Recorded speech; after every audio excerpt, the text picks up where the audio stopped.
is dead and is alive. Come on, celebrate. Celebrate, celebrate. I had to go on a speaking engagement to Honolulu. Hey, sometimes you get Chicago, sometimes you get Honolulu. You go to Honolulu, you wake up at 3 o'clock in the morning if you're from the East Coast because of the time difference, and I was hungry. I went looking for something to eat up a side street. I found a greasy spoon. I went in. There were no booths, just a row of stools in front of the counter. I sat down. There was nobody in the place. I didn't touch the menu. It was one of those plastic menus, you know, and grease had piled up on it. And I knew that if I opened the thing, something extraterrestrial would have crawled out. This fat guy with a greasy apron, unshaved, cigar comes out, puts the cigar down and says, "What do you want?" I said, "A cup of coffee and a donut." He poured the coffee, and then he did this. And he picked up the donut. I hate that. So I'm sitting there, 3:30 in the morning, munching on my dirty donut. Went into this place, come about 10 or 11 prostitutes. And they sat on either side of me. And it was a small place. And I tried to disappear. The one next to me was especially boisterous, and she said to her friend, "Tomorrow's my birthday. I'm going to be 39. And her friend said, "So what do you want me to do? Sing happy birthday? So you're going to be 39. You want a cake? You want a party?" First woman said, "Look, I don't want anything. I'm just telling you it's my birthday. Why do you have to hurt my feelings?" And then she added, "I've never had a birthday party in my whole life. I don't expect to have one now." That did it. I waited until they left. And then I called Harry over. I said, "Do they come in here every night?" He said, "Yeah." I said, "The one right next to me." He said, "Agnes." I said, "It's her birthday tomorrow, Harry. What do you say we decorate this place? And when she comes in tomorrow night, we have a little party for her. She's never had a party in her whole life." He grabbed my hand and squeezed it and said, "Mister, that's beautiful. Beautiful. Jane, come out here. This guy wants to throw a birthday party for Agnes. It's her birthday tomorrow." She came out and she said, "Oh, mister, that's brilliant. Nobody ever does anything for Agnes, and she's one of the good people in this town. I know what she does to make money, but she's a good person." I said, "Can I decorate the place?" She said, "To your heart's content." I said, "I'm going to bring a big birthday cake." Harry said, "Oh, no, the cake's my thing." Oh, jeez. So I got there the next morning at about 2:30. I bought this crepe paper at the Kmart. I strung it across the place. I had made a big sign, "Happy Birthday, Agnes," put it on the mirror behind the counter. I had the place spruced. It was ready.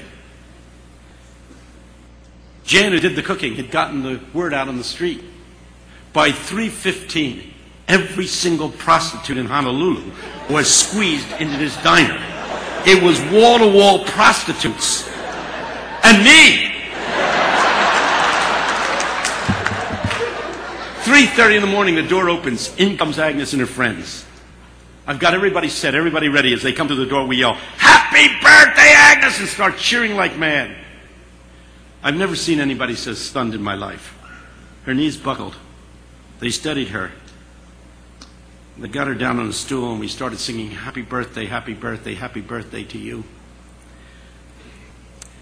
And they brought out the cake with the candles. That was it. She lost it and started to cry.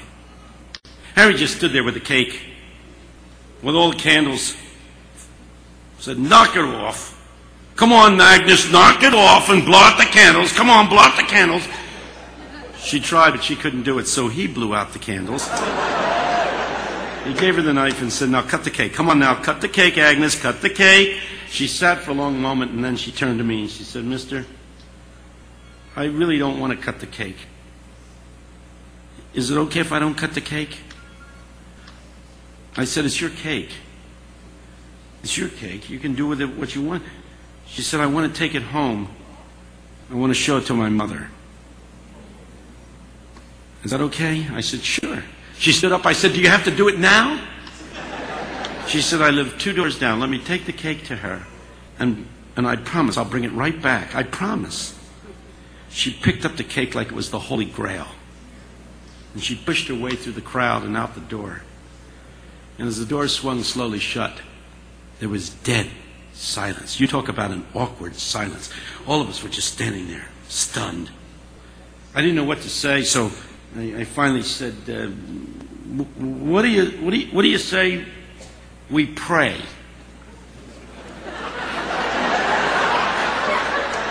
It's weird looking back on it now. A sociologist leading a prayer meeting with a bunch of prostitutes in a diner at 3:30 in the morning. It was the right thing to do. And I prayed that God would deliver her from what filthy men had done to her, probably starting when she was too young to even know what was going on. That's how these things start, you know. Some kid, 11, 12 years old, gets messed over by some filthy slob, and her self-image is destroyed, and she's ruined, and we blame her when we ought to be blaming him.